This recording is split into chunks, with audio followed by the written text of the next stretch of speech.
ஆன்மீக அன்பர்கள் அனைவருக்கும் வணக்கம். உங்களெல்லாம் இந்த ஆன்மீக சேனல் மூலியமாக சந்திக்கிறதுல நான் ரொம்பவும் சந்தோஷப்படுறேன். நாங்கள் போடுற வீடியோலாம் உங்களுக்கு பிடிச்சிருந்தா லைக் பண்ணுங்கள், ஷேர் பண்ணுங்கள். கொளத்தூர் பாபா டெம்பிள் சேனலுக்கு நீங்கள் சப்ஸ்கிரைப் பண்ணுங்கள். இப்போது நேற்று அட்சய திருதியை பற்றி பல விளக்கங்களை உங்களுக்கு கொடுத்துருக்கேன் போன பதிவில். இந்த பதிவில் அட்சய திருதியிலுடைய முக்கியமான நிகழ்வுகள் இருக்குது. அது என்னென்ன அப்படின்னு பார்க்க போகிறீங்க. மகாலட்சுமியிடம் எப்படி வேண்டிக்கணும் அன்னைக்கு, அந்த 2 பதிவு மட்டும்தான் இப்போ நான் உங்களுக்கு கொடுக்க போகிறேன். வாங்க இப்போ நம்ம வீடியோக்குள்ளே வரலாம். முக்கிய நிகழ்வுகள் அப்படின்னு பார்த்தீங்கன்னா, ஆதிசங்கரர் மகாலட்சுமியை நினைத்து கனகதாரா ஸ்தோத்திரம் சொல்லி தங்கள் நெல்லிக்கனிகளை மழையாக பெய்வித்தது இந்த அட்சய திருதி நாளில் தான். அதனால தான் அன்றைக்கி கனகதாரா ஸ்தோத்திரம் அவ்வளோ முக்கியமானது அப்படின்னு சொல்கிறோம். அதே நேரத்தில் பரசுராமர் அவதரித்ததும் இந்த நல்ல நாளில் தான். கங்கை நதி இந்த உலகத்துக்கு வந்தது அப்படின்னு சொன்னால் அதுவும் இந்த நல்ல அஷ்டதிருதி நாளில் தான். பகீரத் பெருத்துவம் பெற்றான் என்று சொன்னால் அதுவும் இந்த நல்ல நாளில் தான். அன்னபூரணி பிச்சையிட்டு சிவபெருமானை தோஷம் இருந்தது இல்லையா, அந்த தோஷத்திலிருந்து காப்பாற்றியது இந்த நல்ல நாளில் தான். குபேரனுக்கு சகல ஐஸ்வர்யங்களையும் சிவபெருமான் கொடுத்து அருளியது இந்த அஷ்டய திருதி நாளில் தான். திரௌபதி கிருஷ்ணர்கிட்ட இருந்து ஆடையை வாங்குகின்றாள் அப்படின்னு கேட்டால் அந்த ஆடை பெற்றதும் இந்த நல்ல நாளில் தான். வனவாச காலத்தில் பாண்டவர்கள் இருப்பாங்க, பஞ்ச பாண்டவர்கள், அவங்களுக்கு அந்த அட்சய பாத்திரம் கிடைச்சது அப்படின்னா அதுவும் இந்த அட்சய திருதி நாளில் தான். அஷ்டலட்சுமிகளும் தானிய லட்சுமியும்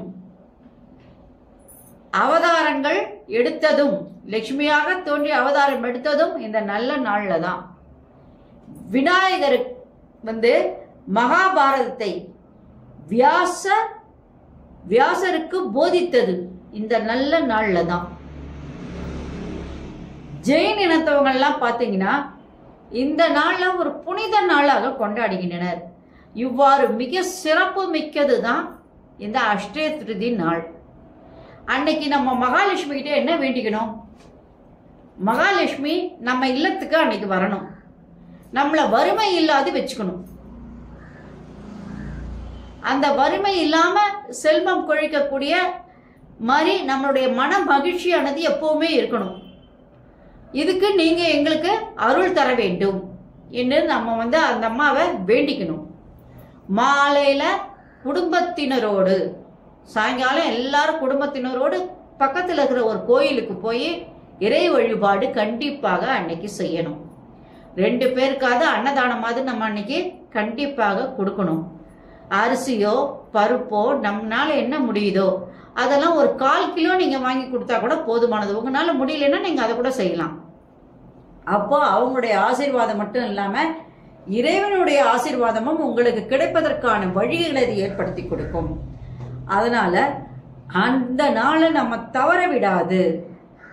எந்த பொருள் வாங்கினாலும் அந்த பொருளை இறை வழிபாட்டில் வச்சு லக்ஷ்மி தேவியினுடைய அருள் கடாட்சத்தோடு தான் நாம் அன்னைக்கு அந்த நாளை மிக சிறப்பாக கொண்டாடினா அந்த அட்சய திருதி நாள் நமக்கு பரிபூர்ணமான நிம்மதியான ஒரு வாழ்க்கையை, வறுமை இல்லாத ஒரு நிம்மதியான ஒரு வாழ்க்கையை தரக்கூடியதாக அமையும் அப்படின்னு சொல்லி இந்த நிகழ்ச்சியை நான் முடிச்சுக்கிறேன்.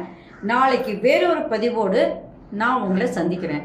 ஏன்னா அஷ்டய திருதிக்கும் இந்த கோயில், இறைவனுடைய பாபா கோயிலுக்கும் என்ன சம்பந்தம் அப்படிங்கிறத பற்றி நீங்கள் நாளைக்கு பதிவில் தெரிஞ்சுக்க போகிறீங்க.